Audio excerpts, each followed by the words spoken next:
For more than 2 decades, I have written in a diary almost every single day. And guess what? I saved them all. Each week, I will be reading from these archives and getting to know myself from the lens of my 10, 16, 25, and 36-year-old self. We'll explore big topics such as body image, queerness, divorce, addiction, mental health, and friendship. I'll read cringy poems and attempt to find compassion for the painful tenderness of my younger self. Join the drama of me and my guests as we explore our boy-crazy, closeted, angsty selves, one stupid page at a time.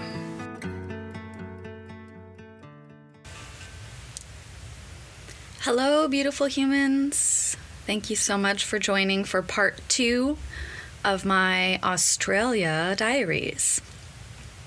I was very surprised that my first episode, I only had time to cover about 3 weeks of my time in Australia, which just goes to show that I really am one of those people who, when I'm traveling, I tend to write a lot more frequently.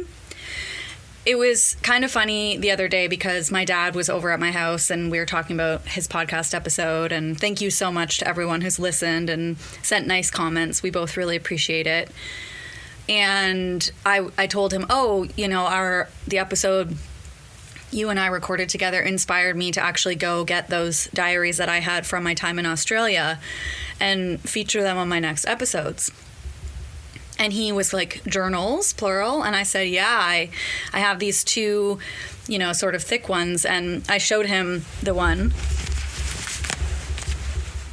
And I picked up one because it, was on my dining table and opened it, and I was flipping through and just kind of showing him like all the stuff that I had pasted into the journal. So I found maps, walking maps from different cities that I'd been in.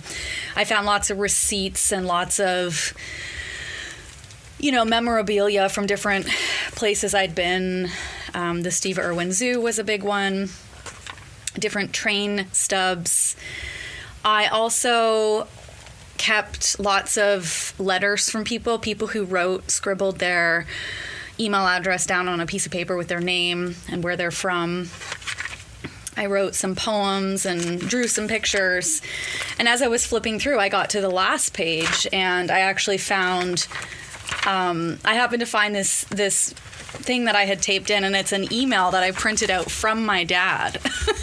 So that was kind of like a meta moment, but he also was like, oh my God, what does it say? So this is an email my dad sent me on April 28th, 2010. Hey, yo, sounds like you're having a great end trip. Some of the things you say take me back to my travel adventure. Yeah, it sounds like you've gotten into the travel groove. Things aren't so bewildering. Things are more easy. You feel experienced. You can handle any little thing that goes wrong and make the best of it, or end up laughing about it. Things don't have to be perfect and comfortable. And if it rains, why not dance in it? Your story about the little boy playing the violin sounds like something similar to events I was part of. I can guarantee you, too, you'll never forget them, simple as they may be. It'll be good to see you home, although I was thinking today, as it's like February out, you'll soon be wishing you were back on the beaches. Well, there'll be lots to enjoy in this part of the world this summer, too. It's probably too late to suggest, but if you can find some kangaroo jerky to bring home as a souvenir, that would be cool. I'm sure your backpack is already pretty full with things you've collected along the way. Have a safe flight home, yo. Everyone is going to be glad to see you back home, especially me. So that was not only fun to see that I, had gone through the lengths to print out an email from my dad, but also it was fun to read it to him. So that's what's been going on over here. I'm excited to get into the second half of the first journal and see where my anxiety is going to take me on this trip. So thanks for coming along, and let's get into it. So where I left off in this journal is I've been in Australia for all but 3 weeks, and I basically have crippling anxiety about pretty much everything. I'm very unsettled. I'm very lonely. I'm very homesick. The two probably core things from the last journal, or the first part of this journal, are that I was having a lot of conflict with this girl, Jess, that I was traveling with, that I had flown to Australia with. And I was really, really lovesick over the guy that I left behind, whose name was Josh. And neither of those things are going to get any easier. So this is January 30th, 11 p.m. Great night, sitting here slightly buzzed, eating baby cookies and drinking free ginger ale. I hung out with Nadine tonight.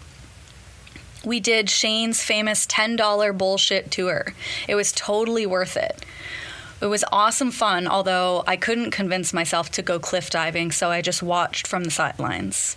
But I love to feed the pelicans and, in quotations, piranhas. We then met up with her parents. Paul and me cooked dinner together. Blackened fish with tomato bruschetta, sautéed onion, mushrooms, garlic, and many grilled vegetables.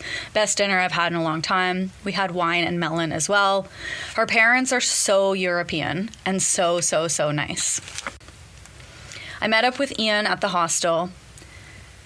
It was good to bump into him. We were on our way to the pub, but instead went out to the pier with glasses of goon and watched the full moon, the biggest halo I've ever seen. I talked his ear off about my plans, my struggles, my thoughts. He says to just relax. He'll drive me to Byron Bay in a few days. Just relax, I said. He said, yes, relax. I'll lend you my book. You can read in my hammock. We'll have dinner and drink goon. You can spend $0. I don't like the sound of life without a plan, but maybe it'll be good for me to go with the flow. I totally trust Ian and feel safe with him. He is such a nice guy. I love how he hugs me and how he sees me and how he wants to offer help.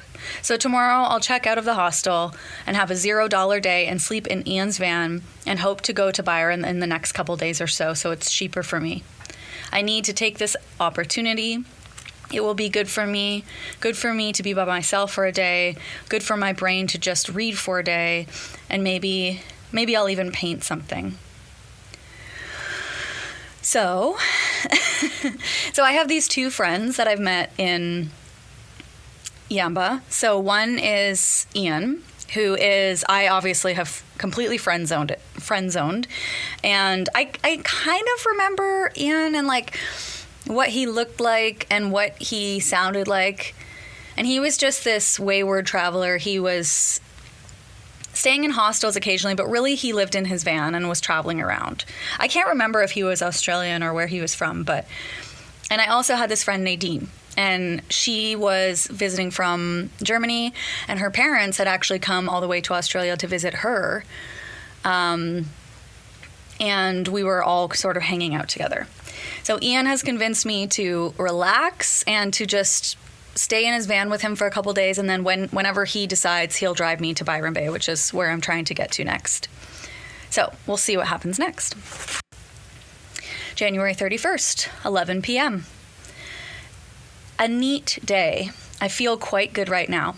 I got up and checked out, decided to go to the market in Iluka with the girls from my room. We were going to take the ferry, but then Jen drove us. I really enjoyed the time we spent together. We found out that there was, in fact, no market. Haha. So we sat at the quaintest little cafe and chatted for about 2 hours. I got a $4 iced coffee loaded with ice cream. Came back to the hostel and was bored. I hung out, read a book, hung out, went online, hung out, watched TV. I finally started a conversation with a Calgary guy named Matt outside. He was nice, kind of a downer, says he doesn't like Australia. I chatted with him for a bit, and then a nice Norwegian named Christian and a nice Australian, Alan, who said hello to me in the hallway earlier, and he came to talk. Alan was really nice. He apologized for interrupting, and I said, no, it's okay. And then he introduced himself, chatted for about an hour about strange things. The price of Coke, ? He gave me his uncle's phone number, who has a 5-star restaurant in Brisbane. Was really nice, fed me compliments about being pretty enough for a waitress job, and complimented my physique. I said my goodbyes and shook his hand and left. Then I went to the spot to meet on the beach to meet Ian. I got worried. He wasn't there by 6. I would have waited longer, but I was bored, hot, and hungry. And I wanted to go back to the hostel. I wanted a free night stay, but I have my period and didn't want to deal with sleeping in a van. Like, that's fair. That's fair, girl. I ran into Shane from the hostel and he gave me a ride back.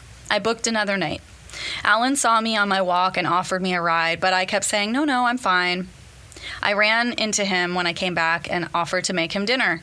He gave me some chicken and I made us pad thai. He says he's not a picky eater, so that's a bonus.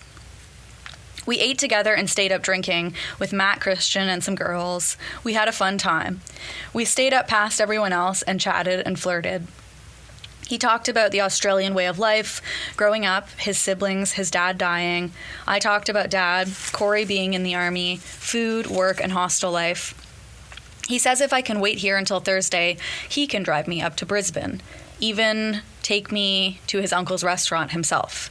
Super nice guy. I'm kind of super smiley, thinking of the way we spoke so casually. He tried to put on the I'm not a nice guy act, but I can tell he is. We spoke freely about a lot of things. So, in a matter of hours, I have decided to ditch my plan to stay with my friend Ian, to stay up all night flirting with this guy named Alan. February 2nd, 8 a.m. I woke up smiling. I am reading a great book called Ant Egg Soup about the food in Laos. It's really cool. I am getting a ride to Byron Bay. I will stay at the YHA, buy a woofing book, study it, make plans for the next few days, buy a cell phone, figure out my plans with Jess, ... I had a really strange dream about Corey, probably because I told Alan all about him last night, about the army changing him, about not wanting to be a military wife. A dream about Corey coming home and saying sorry for everything, saying that Nikki meant nothing, and asking me to take him back. We kissed, and it felt so right, back into that comfort zone I always had with Corey. I woke up and felt very, very sad when I realized I was dreaming. It's a strange feeling that I still care about / wonder / think about / love someone like Corey. Anyways, back to waking up smiling. I feel really good about meeting Alan. I've heard from him and the gossip around Yamba that he has a habit of drinking too much and being a jerk. But I haven't seen any of that. He has been nothing but nice to me since the moment I met him. He even told me that I looked nice last night, noticed that I wasn't wearing my hat, kept saying he was happy to be in good company, seemed to be working on not getting too drunk and being super nice. I'm feeling good and I can't wait to get to Brisbane.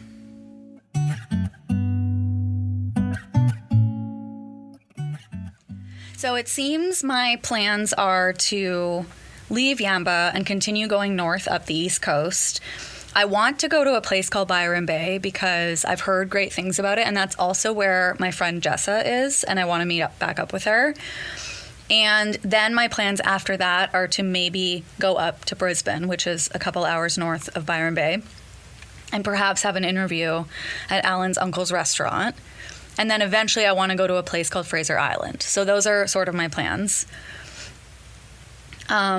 Later that day on February 2nd at 8 p.m., I write, I made it to Byron Bay. Nadine and her parents dropped me off. So I guess I ended up finding a ride. I missed Jessa by just a little bit. She was on the bus to Surfer's Paradise the same time I was checking in here. I'm really missing her today. I also kind of miss Yamba and the small town vibe. I also kind of miss Alan. Oh, Yoda. Okay. I got back to the hostel and checked my email. There was one from Josh that made my heart sink. He apologized for not writing sooner and said that he wanted to make it clear that we were, in fact, broken up and that I needed to let it go. He said it would be a good idea if I stopped messaging so much for a while so that I can have my own space and be happy. His email broke my heart in a way, but it also set me free because I now know how he feels for sure. Plus, I know he's right. I have to let go. We are not meant to be, and we both know that. It's hard because for a while it was just so, so good. The memories I have from us in the beginning are almost too good to even think about. But I know he is right. It will be hard, especially when I go home, especially when he moves on, especially those lonely nights. But I'll be okay. I have to be. I made it through losing Corey, so I'll be okay. After receiving that message and missing Jessa, I felt moments of extreme loneliness, panic even. I went to the grocery store, went to buy a phone, went a little crazy with my thoughts. I called Dad. I feel bad because I'm sure I worried him. He did try to comfort me. I know he knew it was half about Josh and half about being so alone. After that, I made a big effort. I spoke to an English girl named Katie, and then I met her friends. I said, I got a call from Jessa around 8. She sounded thrilled to see me soon. I cannot wait to meet up with her. I think the strangest thing is meeting people who you know you might only see for one night, but that you can actually relate to. They are so far from you and have nothing in common, but in the end, we're all just lone travelers trying to find their way. I also think it's amazing to meet people at all stages of traveler. People who have been here for 2 months, a year, who have been everywhere in the world, and for the most part, all those people just listen to you. Like Katie tonight. She just listened to me talk and said it'd be okay. She said, just try not to worry. Everyone gets it, and you can literally just talk to someone you just met about your life story. It's truly amazing. I will go to bed hoping to hear from Alan. I will not message him tomorrow, but promise that if I see him again, I will steal a kiss. There's so much happening in this entry. So I end up later that day getting to Byron Bay. I'm alone. I get this email from Josh, my ex, and I'm devastated. What am I going to do? What am I going to do, you guys? I'm going to jump into the next thing 2 feet. There's also this interaction that I have with this girl, Katie, who is clearly just like suffering through my anxiety, and I'm probably just talking her ear off, not asking her any questions about herself, and she's just like trying her best to comfort me, but is probably sick of me too. I'm a little sick of me. Okay, February 6th, 2010. Sitting at Alan's cousin's house has been an awesome day. I came here from Surfer's Paradise. Jessa and I fucked around the whole day. We had to check out of the hostel at 10. We walked around, played in the pool, talked to the nice boys and played Jenga, and flirted with the bartender at the hostel. It was a good night/day. We rented a locker at the hostel for $4. Alan picked us up at 4:30. I actually felt a little nervous. We drove to his cousins, Adam and Caroline's, about 20 minutes from Brisbane. When we had a moment alone, Alan confessed that he wished it was just me and him. We got here and decided to have some drinks. I actually got quite a buzz on. 6 grolsch and wine was fun. A bunch of their friends came over, their neighbors and their cousin Beau. It was a good night, just hanging out, playing with the newborn puppies, drinking and talking. Me and Jess were to sleep in the same room. I decided to lie out on the air mattress with Alan for a bit. I'm not entirely sure how it started. I was telling him my theory of touch, how you should be able to touch anyone you want, whenever you want. By the way, that I have no excuse. I was petting the puppy at the same time, and he said something about the dog getting all the attention. One thing led to another. I think he was rubbing my back or something, and then we just started kissing. What a relief to not have another terrible kisser. Alan was really awesome, passionate. He loved my body. We didn't go far, but it was heaps of fun. I didn't stay all night. We kind of drifted in and out of sleeping and making out, but I ended up going back to the spare room. The next day we spent apart. Jess and I walked 40 minutes to this mall so I could buy a job interview outfit. We also went for an awesome walk up to Cleveland and Wellington Point, a very secluded beach where you can walk out onto an island on the sandbar. When we came back, I made homemade pizza and everyone played cards. Everyone loved it and it was a really good time, but I really wanted to kiss Alan. Eventually, Beau and Jessa kind of got the hint and they let me and Alan sleep alone. Again, we danced around the hole. We're obviously attracted to each other but being shy. I kissed him though, and we warmed up to each other. It was fun. Alan says I'm hard to read. I suppose I am. I didn't show him any affection at all until we were alone. I wasn't cold, but I definitely wasn't warm. I guess I was just waiting to see if he was really into me. It was hard to tell, and I guess I wasn't even really expecting it. We had chemistry and flirted the whole drive here, but I just wasn't sure. Then he went into his story about how he saw me in the kitchen the night before we met, and I was holding this eggplant, trying to figure out what to do with it. He says he noticed me. So anyways, I woke up this morning to, hey, beautiful. We had a strange day dancing around it again. We had moments of alone time in the car ride from the quarry, and then I said, we all went to this beautiful, secluded limestone rock quarry and went swimming. We talked about how sad he was that I kept bringing Jessa along. I assured him that we would have alone time tonight, and he said, you should come next weekend then. He made some telltale comments about being really sweet on me. I'm elated, very happy, and feel lucky to have met Alan. He's very kind and just generous by nature. He's also really cute with his puppy. These dogs, let me tell you. Has amazing lips, looks hot in his construction getup, and is so, so sweet to me. I feel so blessed that I have met such a kind-hearted and warm boy right now, and I feel glad not to be sad about Josh and touched by someone who thinks I'm amazing. So yeah, all of that is like very telling, not subtle. So Alan had invited me to go spend some time at his cousin's house. And I decided to bring Jessa, my friend, along. And we did have a really fun time. It was like a party atmosphere, and they had this litter of newborn puppies. And Alan and I were sort of hooking up the whole time. The next day, February 7th, I write, last night was great. Me and Alan drove Jess to the hostel, and then we went to go to his uncle's after. Me and Alan sat on his couch for a bit alone. He said, do I make you nervous? And I said, mm-hmm. In a bad way? No. In a good way? I haven't decided just yet. We kissed a little.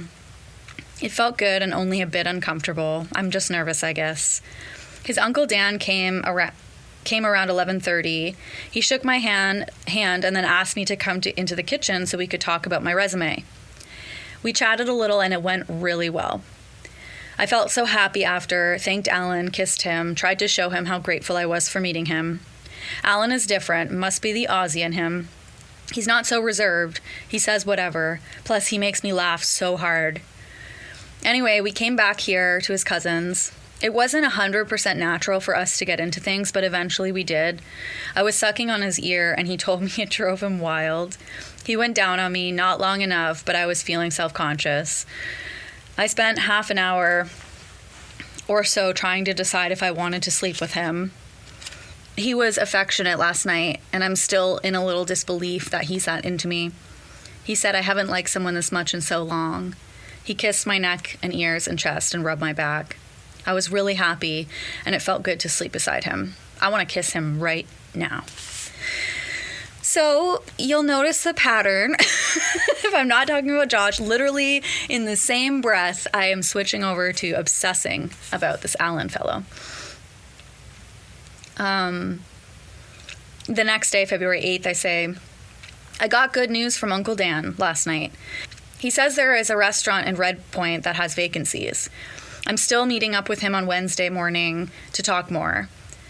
I'm excited. Jessa says the hostel she's staying at is really nice. She's at the YHA in Brisbane. I'm pumped to go there. Anyways, yesterday night was good. Alan and I flirted all night. He kept coming up to kiss me and seems genuinely happy to be with me. We talked last night, told each other things from the beginning. He says the night we met, He was sad to see me go, and then how happy he was to see me walk back into the hostel. He says that it surprises him how nice a pretty girl like me is. We lied around making out and chatting. There is a slight language barrier that causes some awkwardness because sometimes we really don't understand each other. But it's fun because I have to explain myself a little better. There wasn't a language barrier, by the way. We both spoke English. Anyways, between making out and him going down on me again, he made some comments about me giving him blue balls. And then I said, sighs. Must be the Australian way, or maybe it's the guy's way. Going from Josh, who would never talk about that kind of thing, to going to Alan is just a bit of an adjustment. It kind of upset me last night, and I felt pressured. I suppose that wasn't fair, and it shouldn't have. Sighs. He told me that he hasn't gotten any in a while, and then we talked about using condoms. He eventually said, no pressure, I'm ready when you're ready. It's not that I'm not ready. Okay, I'm a little hesitant because, well, I'm worried about getting pregnant. What about STDs? Also because I don't want to be that girl who exits a relationship and immediately finds a new one and sleeps with the guy, usually to make herself feel better. I've been doing that since Corey. I slept with Matt and Josh way too fast. Not that it had any direct consequences, but it does worry me a little. I should stop thinking about it, honestly. Alan did mention last night that he was sad I was going back to Canada. I told him not to think about it. He says, I do, a lot. I said, well, enjoy me because I'm here right now. And to be honest, since I've been here with Adam and Caroline and Alan, I haven't thought much about home. I haven't been homesick since I met Alan.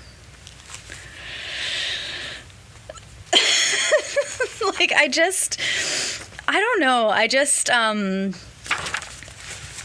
Like when I read stuff like that, like again, I have infinite compassion for myself because I can see how lost and lonely and young and stupid I am. And I'm not really judging myself. Like I am laughing, like I'm laughing with myself, if that makes sense.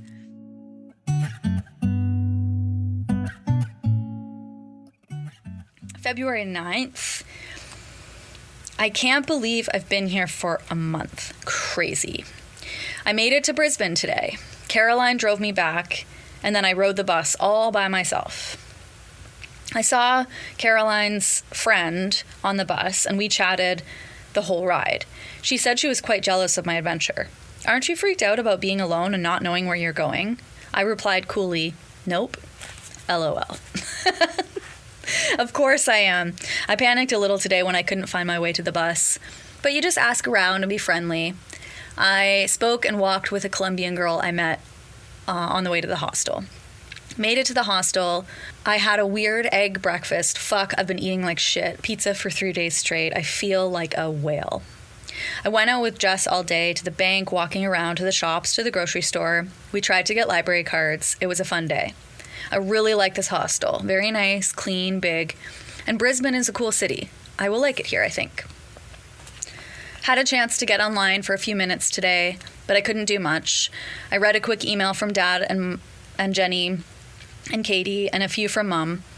I kind of feel like nothing has changed in a month. And really, it hasn't. I kind of miss Alan today too, or at least I thought about him a lot.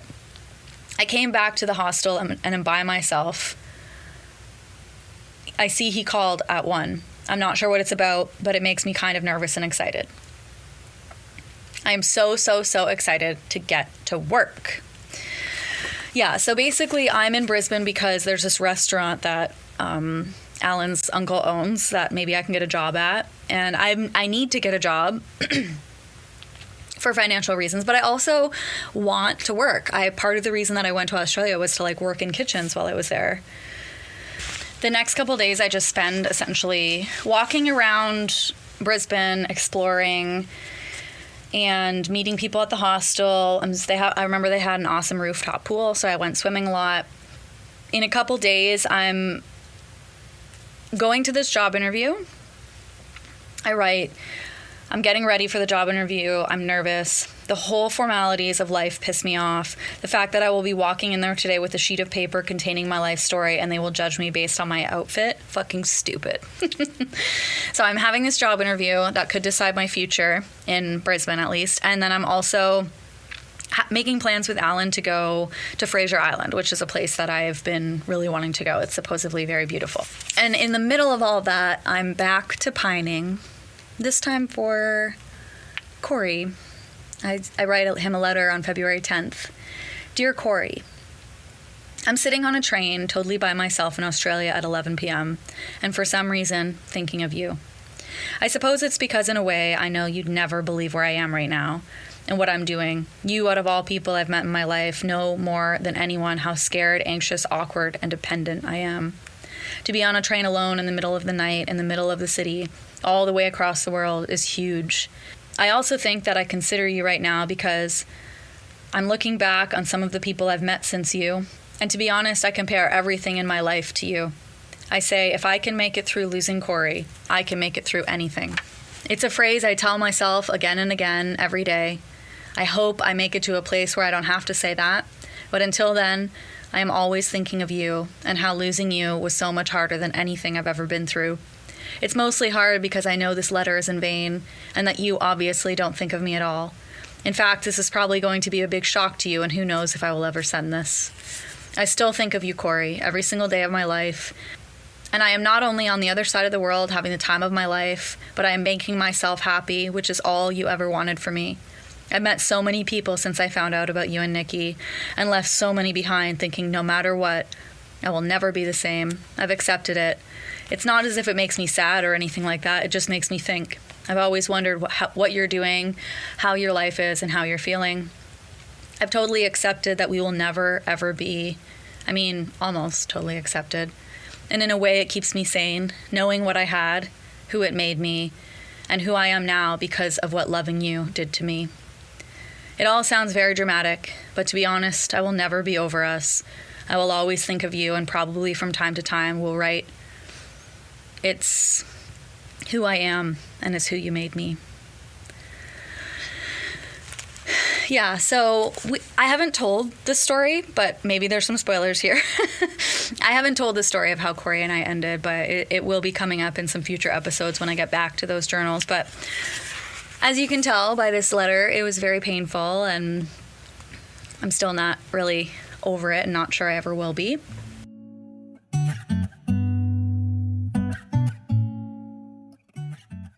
Okay, so February 11th, 9 a.m., I write, I woke up feeling bad. Alan was beside me, touching me up and down, and something just didn't feel right. So, actually, I'm not going to analyze that. We'll just leave that there for now. I miss home. Also, I feel bad about being so mean to Jessa last night. We got into that phase again where I felt scared and worried, and I just was mean and strange to her. I feel uneasy about going camping. I don't want to go for more than a night, but we'll see. Next day, February 12th. So basically, at the end of that entry, I mentioned going camping. So Alan says we're going to Fraser Island and we're going to go camping. So February 12th, 7:30 a.m. I wanted to give Alan a chance. I did. For selfish reasons that Josh broke my heart and he was nice to me, loved my body, and wanted to make me happy. But it's wrong. I'm not ready, and frankly, neither is he. Then I made a list. Things that went wrong. Number 1, I didn't want to come here to begin with. Number 2, I woke up feeling uneasy. Number 3, Alan was obviously unprepared. Number 4, the drive up. Nomad was shitting everywhere. That was his puppy, who obviously had a stomach bug. Number 5, the mosquitoes. Number 6, no place to sleep. On the way home, Alan said, yeah, next time we'll do it the right way. Number 7, the puppy again, shitting everywhere. Number 8, I felt like I was going to die on that drive. Number 9, me spending $28 for 2 beers. Number 10, having no gear. Number 11, buying bacon, sausage, and eggs and white bread. The list goes on. So Alan picked me up to go camping on Fraser Island and had nothing with him. And that really annoyed me. And then this puppy was shitting all over the car while we were driving. So yeah, it was a pretty bad experience. I say the day itself was good. I went for a long, lazy beach nap. And went swimming, took some beautiful pictures of Fraser Island. Me and Alan watched the sunset and then took a drive up to have a barbecue in the park, sausages and baked beans, met a group of nice English backpackers, and we lounged in the park, drinking beer and making out. But we couldn't sleep there. It was too hot and there were too many bugs. We decided to leave at midnight. When Alan said, "Let's just go," I couldn't have been happier. The drive home was so shitty. The dog was shitting and pissing everywhere. Alan is a crazy-ass driver. I was so happy when we made it back to Caroline's. I tried. I went camping because I thought this will be good for me. The experience of not knowing, not planning, not paying for a room, not primping myself. And I suppose it was a learning experience. I'm going back to the hostel tonight. I miss the showers and the cleanliness. Alan's trying. He is, but I couldn't handle this night. We got in at 4:30 a.m., slept a bit, but I just wanted to go and get out of there. I'm stressing a little. I will feel better once I'm at the hostel, I'm sure.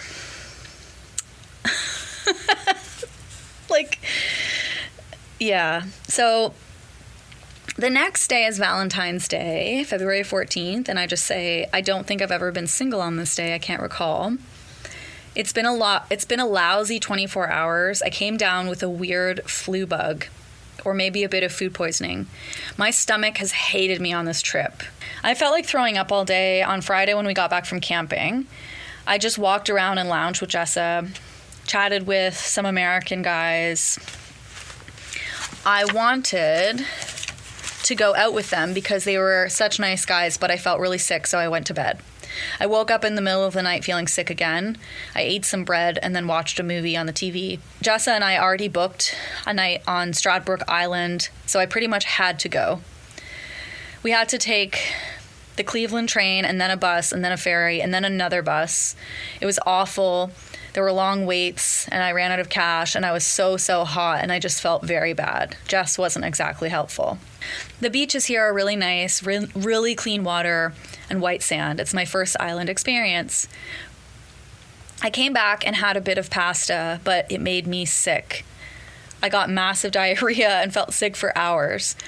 We met some really swell Canadians that are here from medical school, and I wanted so much to sit and talk with them, but I felt so sick. I nursed my belly and finally took a Gravol and went to sleep. I woke up boiling hot in the room and decided to come down and sleep in the hammock outside.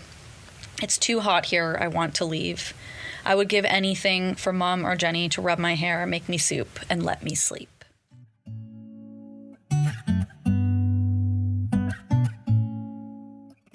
So to be honest, I can't really blame my bad attitude because traveling when you're sick is the absolute worst. I can think of nothing. That is what I would, if I had to punish my enemies, that's what I would do. I would be like, you need to go to a foreign country and then you need to get a stomach bug. It's awful.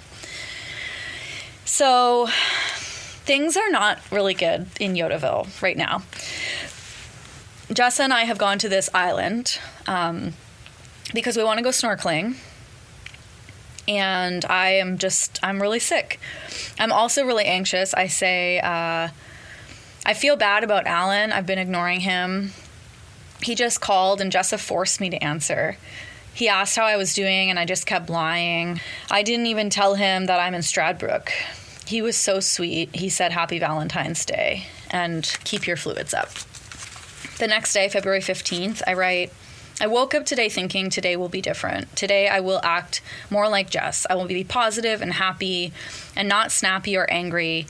I'm not feeling so sick anymore, so there's no excuse to act that way. I said, today will be a good day. Then 5 minutes in, Jessa and I started fighting. I'm still trying to process if her words were justified or not. She says, I'm not going to just take your snappy remarks anymore. I stormed off, thought about what to say to her. Later, when we finally did talk, I felt proud of myself for bringing things up by asking if she wanted to talk. She had valid points. I told her that I just feel so bad about myself. It's really hard to hear from another person about how your negative qualities resonate so much, and all I want to do is fix myself. It's been so hard. I need to appreciate where I am, what I'm doing, who I meet, the beauty I see. I am so fucking lucky to be here. I need to be more conscious of that feeling. I need to stop telling myself who I want to be and be the person I want to be. I need to stop envying the people I meet and attain those qualities which I love in people. Positivity, spontaneity, love, affection, touch, generosity, and warmth. I need to take more time each day to appreciate. I think writing keeps me sane and focused. I should capture that, start writing stories and maybe poems, or maybe even paint, or maybe just sit there and enjoy the silence. I need to get another harmonica and learn to play better. I want to start each day with a positive idea and then end the day with what I'm grateful for. Things won't always go my way. There are small stressors each day, the heat, the mozzie bites, the crowded places, being ill. And there's bigger things that have happened that will continue, like missing home, stressing about money, and boy troubles.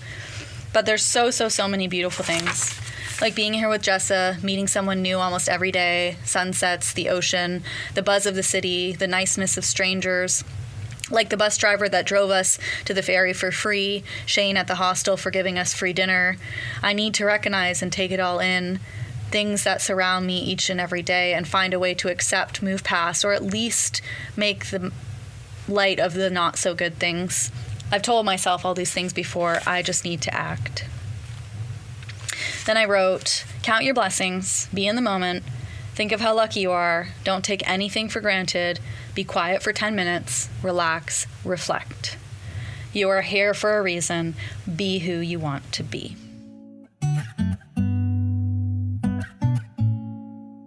So the next day, February 16th, I start the page by saying, I love Vegemite.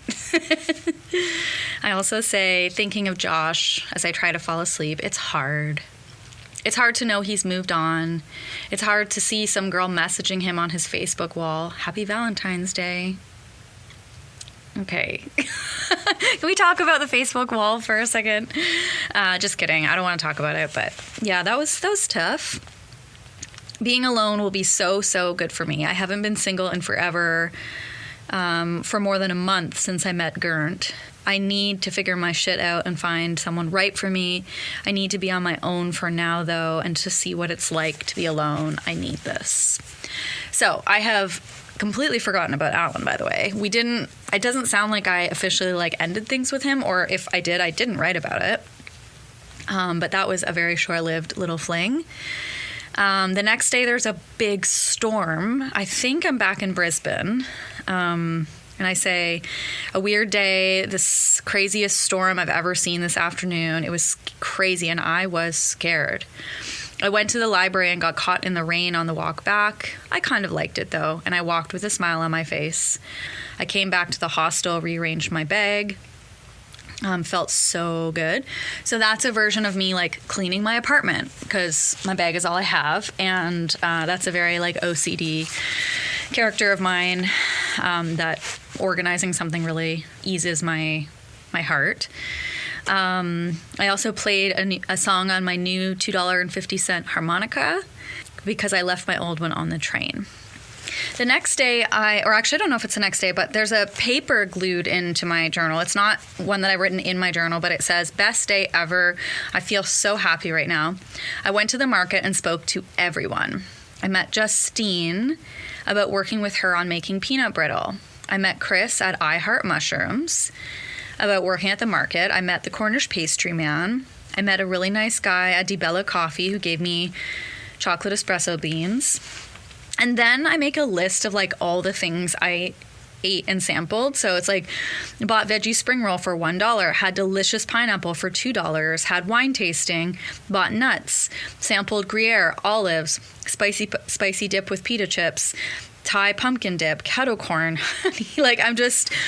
It's a big list of things I sampled at the market. So one of the things about me is when I travel and in life in general is I love going to outdoor markets, farmers markets, and it's a place where I feel really alive, and I haven't actually traveled that way since I haven't been a chef, and I wonder if it's going to be different. I don't think so, but we'll have to see.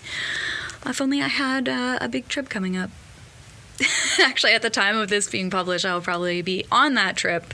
So hopefully when you're listening to this, I am at a market in India sampling all the different foods and feeling alive.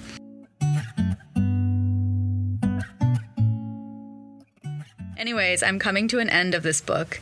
I've thought about sending it home, wrapping it tight with a note to Dad, telling him to save it for safekeeping. It's only been a month. Who knows how many journals I'll keep. And also, I want to open a new chapter.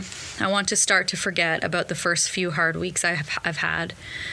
Forget about the nights I wasted crying over Josh. Forget about my homesick entries.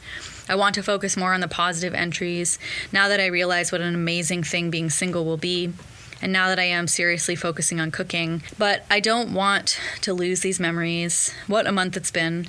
I want to be able to look back on these things, see the process. I want to read every single entry on my plane ride home, whenever it may be. I do need to open a new chapter, though. I've set some goals many times over, but have had such a hard time making them realities. I think I have learned, though, that in moments of stress or loneliness, I just truly do have to keep busy, go for a walk, explore, be productive. Don't just sit and sulk. There's no time for that. So that's actually the end of that diary. And that last entry in that journal is so indicative of how I felt about myself.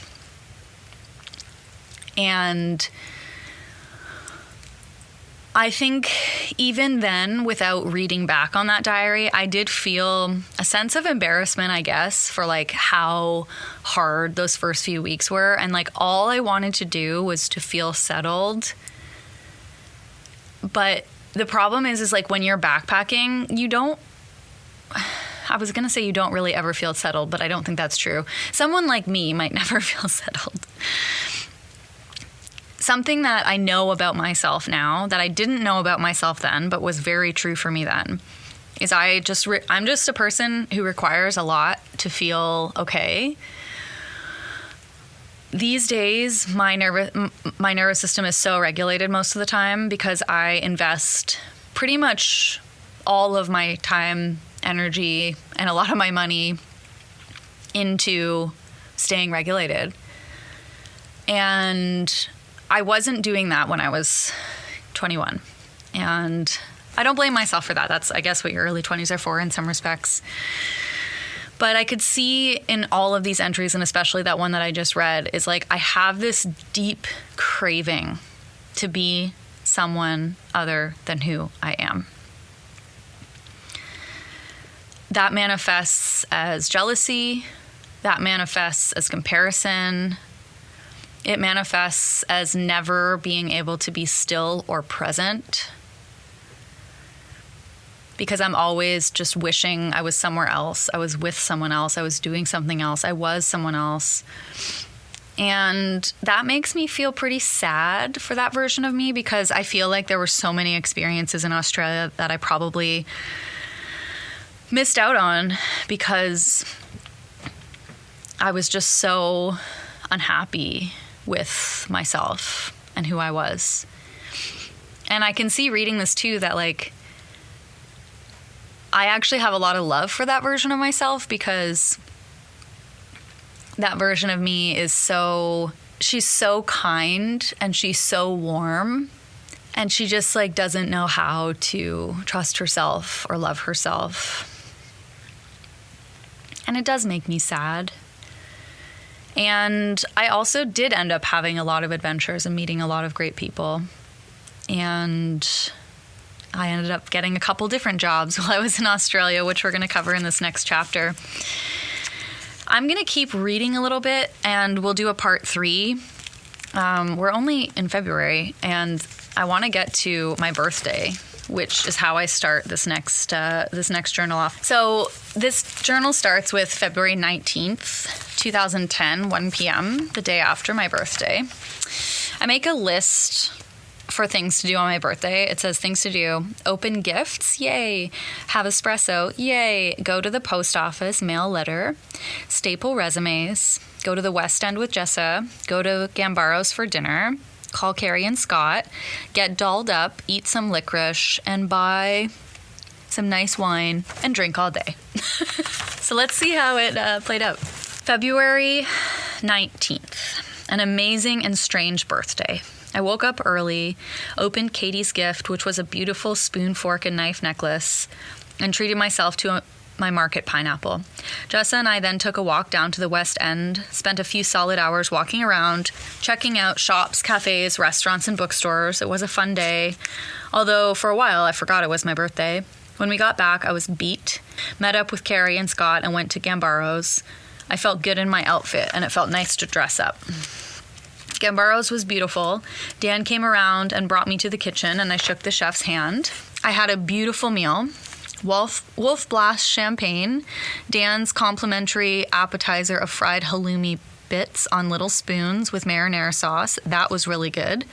Then I had an entire tasting plate, a beautiful presentation of 6 courses, figs and prosciutto, caprese salad, smoked salmon with creme fraiche, fish with watermelon salsa, a single oyster in a spoon, and a shrimp with guacamole. It was very, very good. The oyster was weird. Not sure if I like them. I tasted Carrie's ravioli and Scott's fried fish. Had a glass of Shiraz for dinner. Had Gambaro coffee with Frangelico and Bailey's. And then Dan's complimentary dessert plate, which was the best. It was so good. Dan came out and sang happy birthday. I met the chef once more. God, that kitchen is stunning. I really hope Dan speaks to his chef. Me, Jess, Carrie, and Scott all hung out. They left, so me and Jessa made friends at the hostel. A Torontonian girl named Melissa and a table of PEI boys, and some Dutch boys too. We went out to a bar, a backpackers bar on Roma Street. It was fun. Jess bought me some Sambuca. Melissa bought me a beer. I didn't spend a dime all night. The guys were really cool. I was kind of sweet on Dylan, while Jess and Landon got along all night. We partied, sat in a booth, drank, sang, and laughed. Then Jessa left me. I suppose I wasn't really mad until Melissa mentioned it. Me and her walked home, and I drunkenly bitched about Jessa leaving me. She apologized this morning, and I said no worries, to just forget about it. I didn't want to make a big deal. I woke up hungover and groggy, got some free toast and tea from Finn, this nice boy from Wollongong, who chatted with me all morning about what to do in Australia. Then I made a big Caesar salad, went to the grocery store, talked to Mom on the phone, and went for a dip. I still feel shitty, though. I came to the library to check email. So much love. Then I listed every single person who sent me a message. Made me realize it was strange to not be home on my birthday. Dylan looked at me last night and said, "Do you miss home?" I told him it was weird to be celebrating my birthday with 10 strangers instead of 10 friends, but I'm so happy so many people back home remembered. I wish Josh would have messaged me just to say hello, happy birthday. Maybe we can't be friends. I really do think we could be. I am so over it and at peace with him. Ha ha ha, that's very funny. I know he's over me as well and doing his own thing. It'd be nice if we could at least try. Who knows, though? I should just leave it alone for now, maybe. I'm kind of stressing out about this next week and money, but just trying to enjoy myself and cure my hangover.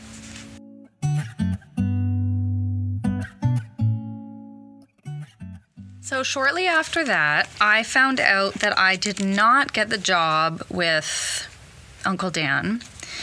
And I'm never somebody who's like thinking of people's like motives and stuff, good or bad. But I didn't really put it together that like, oh, the reason this guy isn't hiring me is because like I'm not like chatting up with his son or his nephew anymore. But I did end up getting a job with this woman named Justine who made brittle. She had a brittle making business. And so I basically spend the next few days just like with Jessa at the hostel, meeting people, partying. And then I say February 22nd, 7 a.m. Yesterday felt like an emotional day. The anxiety of a new job, the pride I felt walking there in a strange new city, finding the place, the adventure, just me and my backpack, the thrill of being in a kitchen again, the happiness of meeting Justine and having her tell me I did so well, the extreme exhaustion, the last few steps back to the hostel were physically painful. It was an amazing day, though. I woke up at Carrie's on the floor. Yeah, I was like not staying at like this girl's house that I met because the hostel was fully booked. So I was like sleeping on my friend's floor. Went to a really cool market because I had time to kill.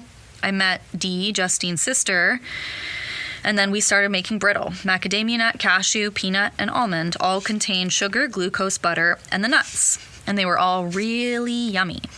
Justine was really cool. Asked heaps of questions and really seemed to admire my adventure and my maturity. She's also kind. She says we were meant to meet. Her and Dee were funny. They came from the Philippines and have been here for 15 years. Justine asked if I would stay a full day, and I said I was happy to. So I worked 10 to 5 and made $105 cash. That's 7 hours. Oh my God. That's hilarious. Okay, well, I needed the cash.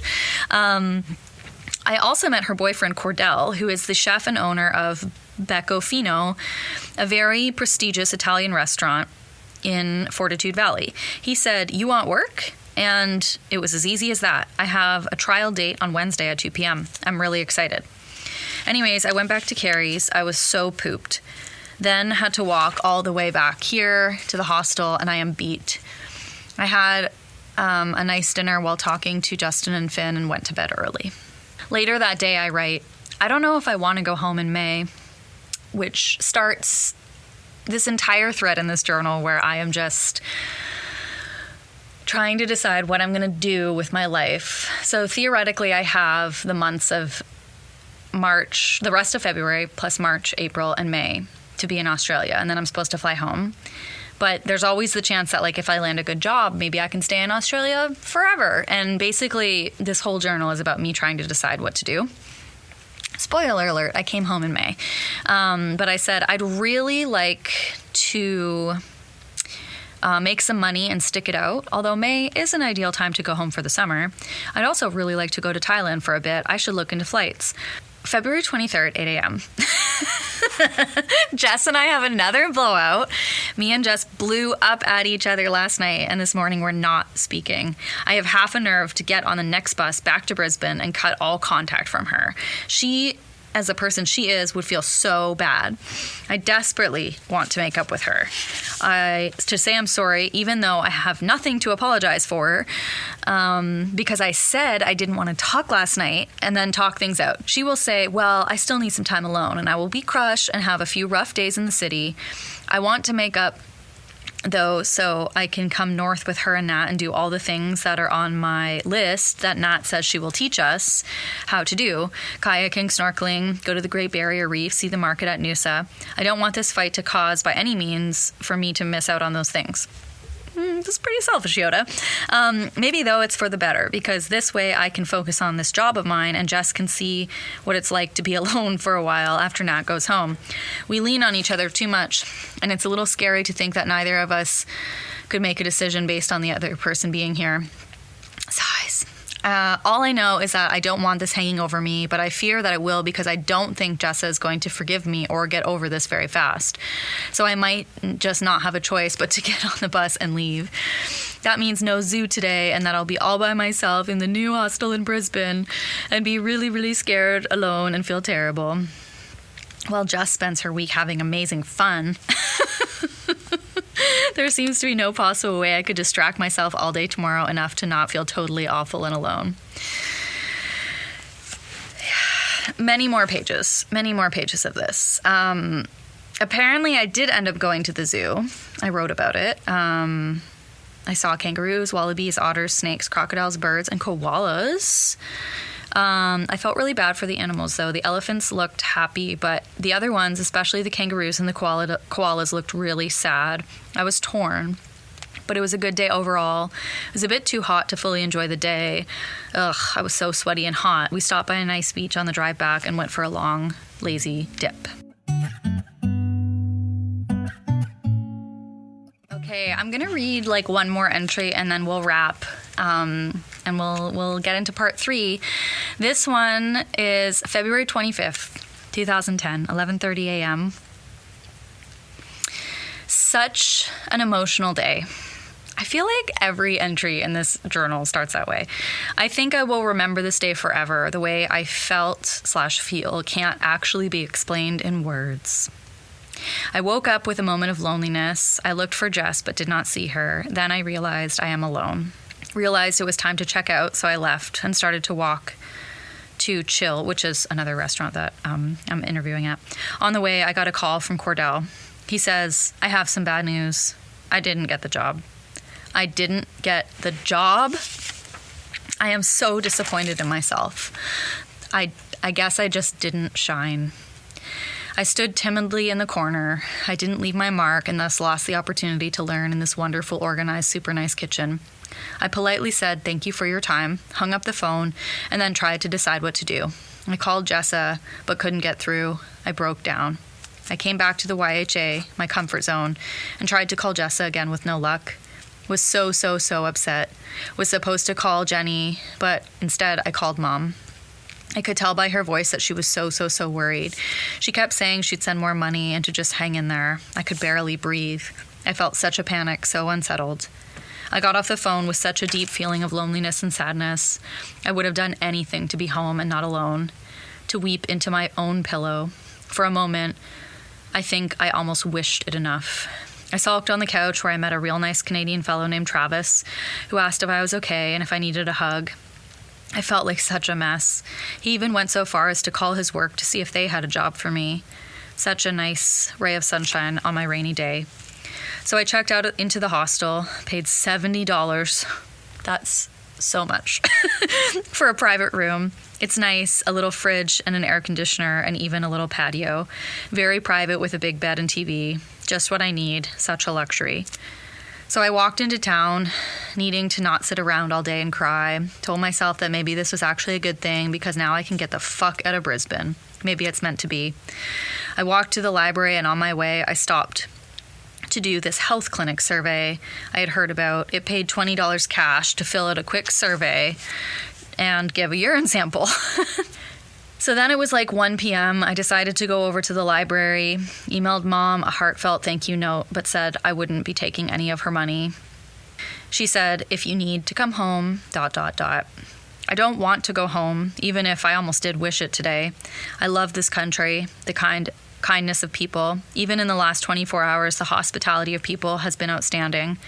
The old man who I gave half a kiwi to yesterday, and in exchange he gave me some rock melon. The Asian girl this morning who kept offering me juice because I gave her a slice of melon. There was a nice girl named Sasha from the front desk who asked if I was okay this morning. The nice guy Steven I met in the TV room who chatted with and had a joint with outside the other day.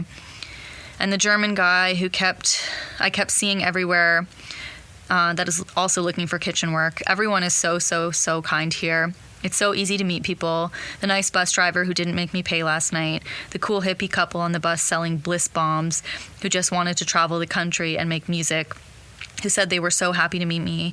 I've met so many people. I have zero reason to feel lonely. But it's hard to not make any real solid friends or connections. It makes me miss Jessa even more.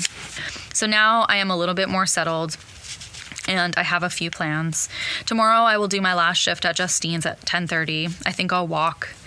And then I'll go to Carrie and Scott's for dinner and drinks. Then on Saturday, I think I'm going to go to Noosa for the markets. Then on Monday, I'll meet Jessa. Should be a good weekend. Just need to stay distracted. I can't wait to leave Brisbane. It's such a huge thing for me to be here alone right now. Such a big deal. I am so far from home. I'm so far from my comfort zone. It's such a crazy adjustment, and I wonder if I've changed. I mean, I have changed. I know I have. I walk around with no bra and no makeup. Like that's the measure. I live without personal space. I trust strangers. I thrive on the kindness of strangers. I truly believe in karma, fully and indisputably. I am also much more friendly. When I think of back home and how strange it would be to approach a stranger the way I have done here, it astounds me. And I also realize how important home is to me. I miss Dad every single day, and I wish he could be here. It makes me see the real, raw connection we have. It makes me notice how similar we are, our traveling journey, our writing. Hey, I filled one journal in 1 month, and just how much I miss him. I miss my friends. Sometimes I see pictures of back home and I get really sad that I'm not there. I miss Katie regardless of the strange terms we left on. I miss the summer when we hung out all the time, made dinner, and going for forest walks. I miss her cottage and her being around. I miss Steve and Dean. I miss dinners at their house. I miss the normalcy of me and my best friend instead of the strange relationship me and Jessa have. But I miss her too. I miss so many things and so many people, and I need to say it to myself more often without feeling ashamed or like it's not okay. It is okay because, like I said, this is a huge deal. I think if anything, I should be very proud of myself. Yesterday, I learned to ride a bus all by myself. I'm a big girl now. I buy groceries and pay rent and get up and pack and do and pay for my own laundry. It's a great liberating feeling to be so independent. It's scary, yes, but it's also exciting. No one I know back home could do this. I need to start looking up, being more positive, and deciding who I am and what I want to be. I like the image I portray and can't stand when I stray from it, like when I treat Jessa so poorly, or like when I get called shy or bent out of shape. I must stop these actions. No more talk. This is a revelation. No more talk. I must start now. I already achieved so much today by being by myself and experiencing aloneness without being so devastated. So we will wrap up there because I don't know what's going to happen next. Basically, I have decided that I essentially can't stay in Brisbane, so I have to make my next move. Spoiler alert, I'm going to fly across the country. It's not working out for me here. Let's fly across the country. Thank you so much for listening. This journal, I know, has been a bumpy ride. I hope y'all haven't absorbed my anxiety through osmosis, through listening. But if you have, please go do something and take good care of yourself. Go hug a plant, hug a pet, ask a human for a hug, maybe light a candle, maybe take a bath. One thing I've learned since traveling is that I am actually excellent at taking care of myself. And that's what I want for all of us. I want all of us to be experts on taking care of ourselves and others. So with that, I'll leave you here. Thank you so much for listening. You can find more of my work at www.doulaofwords.com. Stay tuned for part 3 of this 3-part Australia adventure. Okay, everybody, big love.